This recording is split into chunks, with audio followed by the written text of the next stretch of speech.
The city of Pullman may be putting restrictions on your water usage.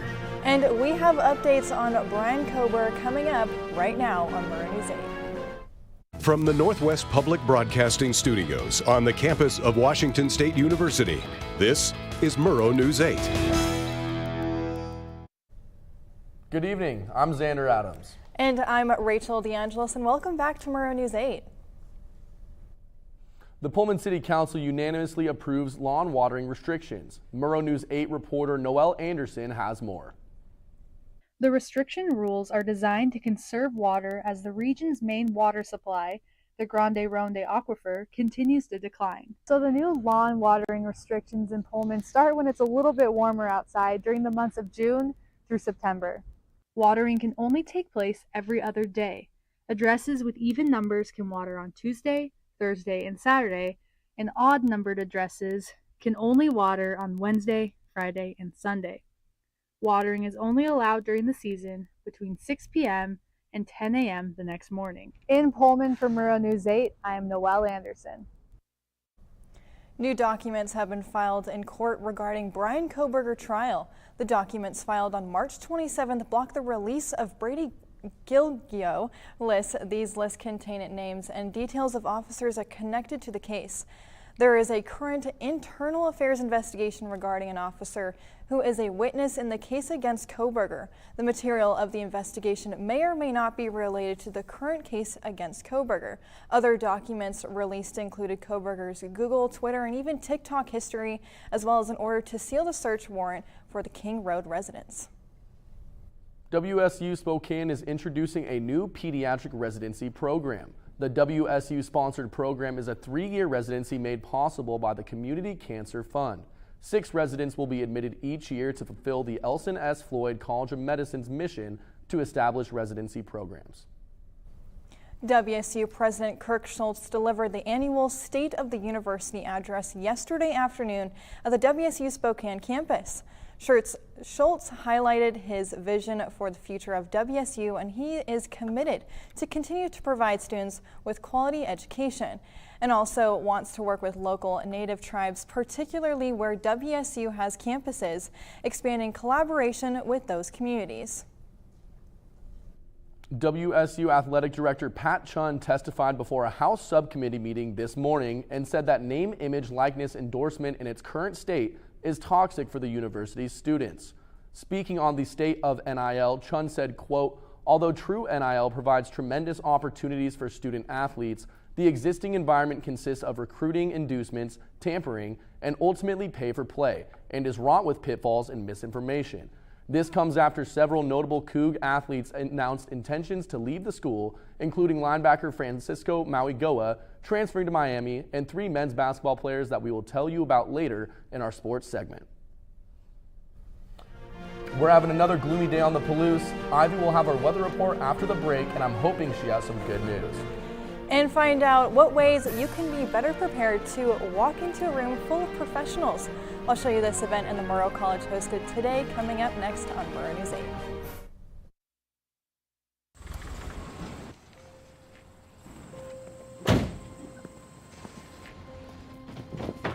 Dad, they took over my bedroom. Come on, come on. Okay, Dad. 1, 2, 3. Dad!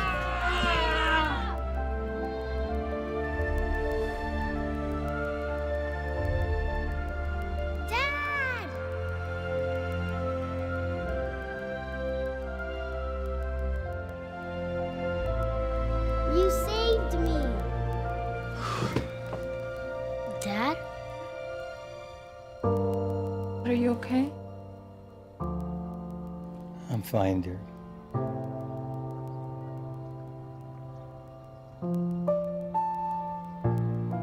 Your hero needs you now, and AARP is here to help. Find the care guides you need at aarp.org/caregiving.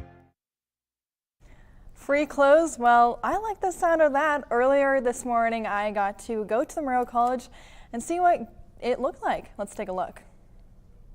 I'm here at the Dress for Success event here in Gertsen 24. They were here yesterday and today, same time, 10 a.m. to 4 p.m. but they also tell me that they're going to be here same time tomorrow. They have lots of women's clothing, but they also have a few men's too. Lots of jackets and ties. I personally have no idea how to tie a tie, but good luck to those who do. So if you are getting ready for Murrow Symposium, this is a great stop to make. But all these clothes during the end of the week will be put in Cougar's closet, so make sure that you stop by if you're looking to get ready for even an interview. Reporting from Murrow News 8, I'm Rachel DeAngelis. Well, Ivy, the weather's been pretty blech the last couple days. Are we going to see any sun moving into the weekend? Yeah, Xander, I hate to tell you, I hate to be the bearer of bad news, but it is not looking good the rest of the weekend and into next week. Today, you might have felt some raindrops, and it was pretty gloomy out there. We had a little bit of rain, nothing too terrible. High of 46 and a low of 37. Tomorrow, it's not going to look much better. We're also going to get some rain, and it's about to be about the same temperatures, maybe a tiny bit warmer, but nothing you can really detect. Looking at our state map, we can go to the west side of the state, and they're getting a little bit of sun. It's partly cloudy-ish. Olympia's doing much better than we are. I would love to be in 61 degrees right now. But their lows are about the same as us. Looking at central Washington, they are usually doing better than us, but they got a lot of rain too. We're not leaving them out. And their highs are close to Seattle and Olympia's, a little bit cooler.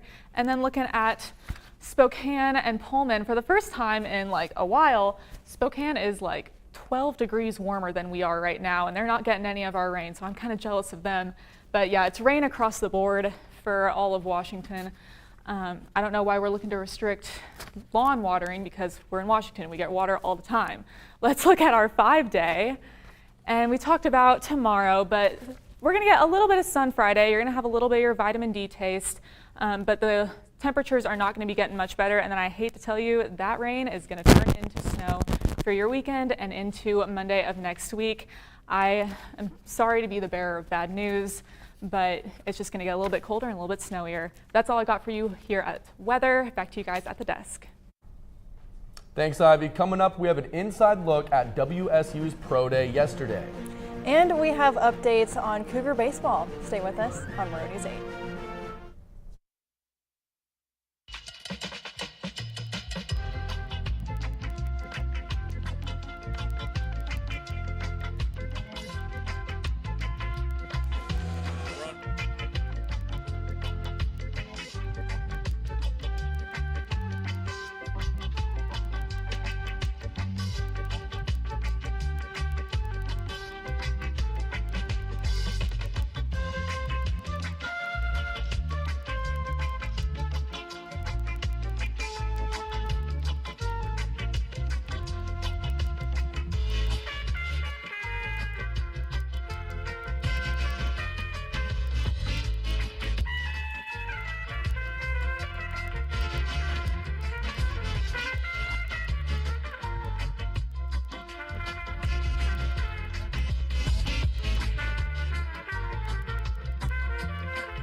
Well, WSU Pro Day happened yesterday. Murrow News State reporter Sydney Berger has a look from the inside. 23 NFL teams took to the Palouse for WSU's Pro Day on Tuesday. Washington State had 10 athletes to show, and we saw strong performances from several Cougs. After 19 reps on bench press and a 37.5 vertical, Dayon Henley grabbed most of the attention after the Cougs went from the weight room and into the bubble. Henley didn't record a 40 time, but worked out several position drills on his own. Linebacker Dayon Henley said he's been getting really good feedback from scouts and is confident in his performance he's been able to showcase so far. Then to come here in Pro Day and be able to be with my guys and have a good drill, and out there by myself doing the drills was something that you don't really plan to do, but to be able to do it and execute, I would say that this process has been going how I've been planning it to go, and there's always room for improvement. But till that moment comes, I think I'm satisfied with how it's been going so far. It's WSU's top draft prospect. Henley is projected to go in the second or third round of the draft, while cornerback Derek Langford and nickel Armani Marsh are other notable Cougs hoping for a late-round draft pick or a chance at free agency. We're just about a month away as the NFL draft kicks off Thursday, April 27th. Reporting right here in Pullman, I'm Sydney Berger with Murrow News 8. Well, just in the last week, several basketball players entered the transfer portal. For some of us, this is sad news since TJ Bamba, our leading scorer at 15.8 points per game, announced on Monday that he is declaring for the NBA draft and entering the NCAA transfer portal. He has already heard from 9 college programs, including Kansas, LSU, Arizona, and Oregon. Exactly as Mohamed Guy did last year, let's hope that Bamba returns to WSU. Another player that is also declaring for the NBA draft while preserving his college eligibility is a 6'6" combo guard Justin Powell. He started every game this year for the Cougars, putting up good numbers with 10.4 points, 3.9 rebounds, and 2.8 assists, while committing less than 1 turnover per game. Last but not least, center Deshaun Jackson is hitting the transfer portal after playing 49 games over 2 seasons, putting up 6.6 points and 4.1 rebounds per game, and also overcoming an undisclosed medical issue that sidelined him for the entire 22-23 season. We wish him all good luck. Well, Cougar baseball is back home and back in action. We sent our live reporter Ryan Watson to see if they're swinging for the fences this afternoon. Boxes. Yeah, thanks, Alfonso. I'm here inside Bailey Brayton Field where the Cougs just finished up a big-time rout over the Linfield Wildcats here 9-1. Again, down here at Bailey Brayton Field. A big win here for the Cougs this afternoon. Losing their last 6 straight. They've been on a bit of a slump as of lately. 3-7 in their last 10 games, but a big-time win for them here this afternoon, again, over the Wildcats. And really for the Cougs, our big hallmark was the long ball for them here in this dub here this afternoon. A couple homers by junior Kyle Russell and Sam Brown going back-to-back here in the bottom of the 5th, and for them, that was really a big thing as well. Not 1, not 2, but 3 home runs. Elijah Hainline with a solo homer as well, and this one going here to get the W for the Cougs here this afternoon. So the Cougs returning to their winning ways and look to continue doing that later throughout the week as well as part of a 5-game homestand highlighted by a weekend series coming up this Friday against UCLA, a chance to improve their conference record as well. They'll face BYU on Monday before heading to Phoenix to take on Arizona starting next Tuesday. But until then, that's all we have here. Back to Alfonso at the desk. Thank you, Ryan. Let's stay on baseball but move to the pros. The Seattle Mariners are looking to build on the success from last season for opening day on Thursday. Fan favorite Julio Rodriguez will start in the center field in the season opener against the Cleveland Guardians. And Luis Castillo takes the bump at T-Mobile Park to face off against former Cy Young winner and 2-time All-Star Shane Bieber. The first pitch is at 7:10 p.m. tomorrow night. That's all I have for you in the sports world. Back to you guys. Thank you, Alfonso and Ryan. Well, personally, I'm not a Mariners guy, but opening day for the Angels is also tomorrow, and that's personally what I'll be watching. And we'll wrap up today after the break with a story about WSU's own fruit, next on Murrow News 8.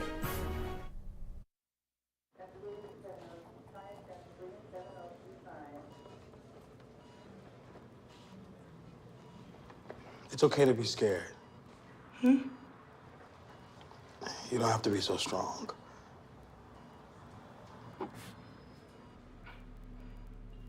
Strength is not optional. This is my mother, my purpose. Real muscle is lifting her spirits between bedpans and bad news from doctors that doubt her strength.